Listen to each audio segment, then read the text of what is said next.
थेट जवळ काँग्रेसचे नेते विजय वडेट्टीवार पत्रकारांशी संवाद साधतायत।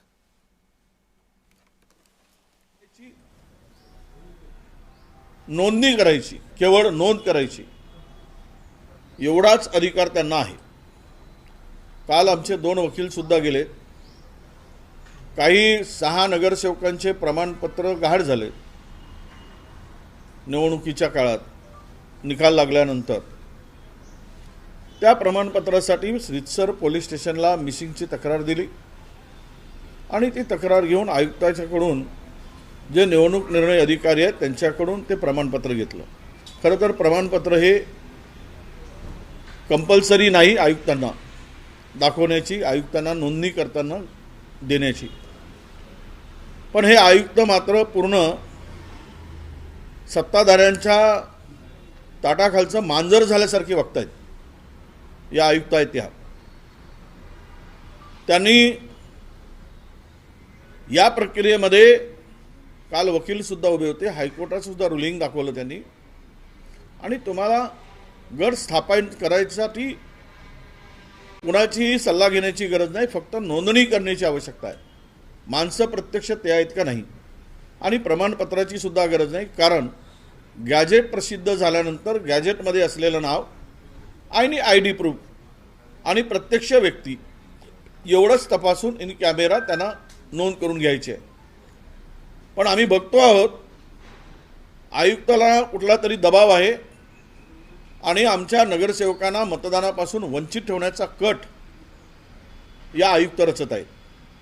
कायदेशीर लढाई आम्ही लढूच, परंतु सत्ता प्राप्तीसाठी भारतीय जनता पक्षाने त्यांच्यावर पूर्णतः दबाव टाकलेला आहे। ते म्हणाले की आम्ही रोज यांना फिरवू, आम्ही गट स्थापन होऊ देणार नाही। तिला कुठला अधिकार? अरे तुला जे बाई अधिकार दिला आहे आयुक्त मॅडम, तेवढाच अधिकार दिला आहे आलेल्या लोकांची नोंदणी करून घेणं।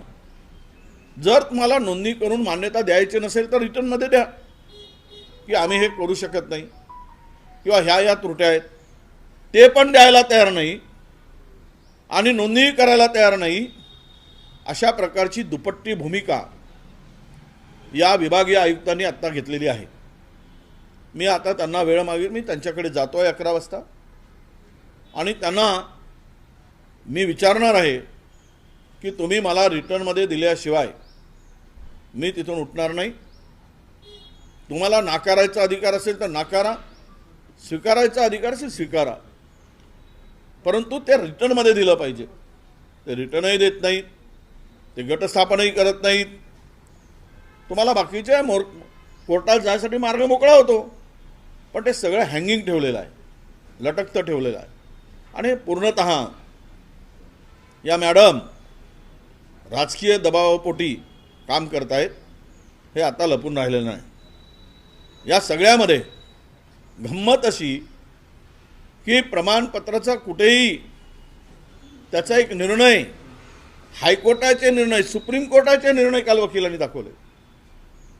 ते म्हणते की लॉ अँड ज्युडिशरीचे आम्ही मत घेऊ, त्यांच्याकडे पाठवू, काहीच गरज नाही आहे। यांना केवळ स्टॅच्युटरी अधिकार आहेत नोंदणी करून घेण्याचा, त्या पलीकडे आयुक्तांना कुठलाही अधिकार नाही।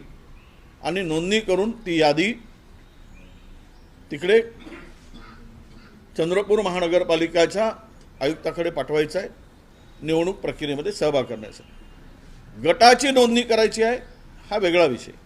गट नोंदणी करत असताना तुम्हाला मान्य करायचं आहे नाही मान्य करायचं आहे, तुम्ही करू शकत नाही की करू शकता, हे रिटर्नमध्ये मी काल पण त्यांच्याशी फोनवर बोललो, पण तेही ते तयार नाहीत। म्हणजे आम्हाला कोर्टात जाण्यासाठी अडवण्याचं कामसुद्धा करतायत आणि स्वतःही मॅडम, या आयुक्त मॅडम निर्णय घेत नाहीत। हे पूर्णतः कायद्याच्या विरुद्ध आहे। ते त्या पदाचा ते दुरुपयोग करत आहेत आणि आवश्यकता पडली तर मला त्यांच्या कार्यालयापुढे आज उपोषण करावं लागलं तरी मी करेल, पण आज मात्र त्यांना निर्णय द्यावा लागेल, येस आर नो, हो किंवा नाही। पण असं जे फिरवणं सुरू आहे आणि असं कुठेही नाही, प्रोव्हिजन नाही, कायदा नाही, कानून नाही, कुठला नियम नाही, हे सर्व आम्ही त्यांना दाखवलं आहे। जी माहिती मिळते त्या माहितीनुसार विभागीय आयुक्तांनी नगरविकास खात्याकडे या सगळ्या प्रकरणात काय करायचा याचा सल्ला मागितल्याची देखील माहिती समोर येते. नगरविकास खात्याचा संबंधच येत नाही, हेच आम्ही त्यांना सांगतोय. अरे तुम्हाला नाकारण्याचा आणि स्वीकारण्याचा तेवढा अधिकार आहे. गट करायचा, मान्यता द्यायची तर देऊ नका, आम्ही कोर्टात जाऊ. परंतु विभागीय आयुक्ताकडे जाईल, महिनाभर त्यांच्याकडे ते पेंडिंग राहील, तोपर्यंत सत्ताधारी आपलं काम करून मोकळे होतील. हे कट कारस्थान विभागीय आयुक्त रचत आहे. हे षडयंत्र असते विभागीय आयुक्त.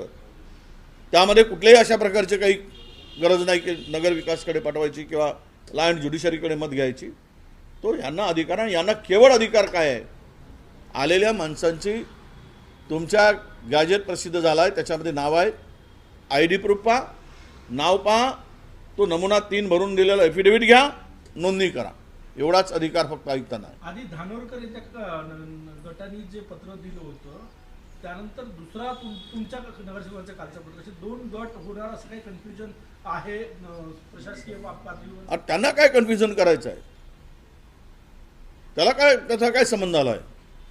त्यांनी दिले, द्यायचं की नाही द्यायचं, नकार द्यायचं नकार देत, लटकून ठेवायची काय गरज आहे. हे कोणाच्या इशाऱ्यावर करतायत. उद्या कोऑप मेंबर आहे, गटमाला मान्यता मिळाली नाही म्हणजे भाजपचे सगळे कोऑप मेंबर करणार आहे काय. उद्या आमच्या लोकांना मतदानापासून वंचित ठेवण्याचं काम चालू केलेलं आहे. काल आम्ही पाहिलं की प्रमाणपत्राचा सर्टिफिकेट जे हरवलेत त्या संदर्भात आम्ही आयुक्ताकडून सर्टिफाईड कॉपी घेतली. मग ते म्हणतात की पोलिसाची रिपोर्ट. काय अधिकार आहे या विचारायचा, या आयुक्तांना पोलिसाचा रिपोर्ट विचारायचा. तुमच्या विभागीय आयुक्तांनी त्याची सर्टिफाईड डुप्लिकेट कॉपी दिली हरवल्याची तक्रार दिल्यानंतर. नाही ओरिजिनल कॉपी पाहिजे पोलिसांची. कुठला अधिकारीला काहीतरी मॅडम वेळ काढून म्हणजे यातून पळवाटा शोधण्याचं काम करतायत. विजयी झालेले प्रमाणपत्र हरवले म्हणजे ते धानोरकर यांच्याकडे आहेत, ते हरवले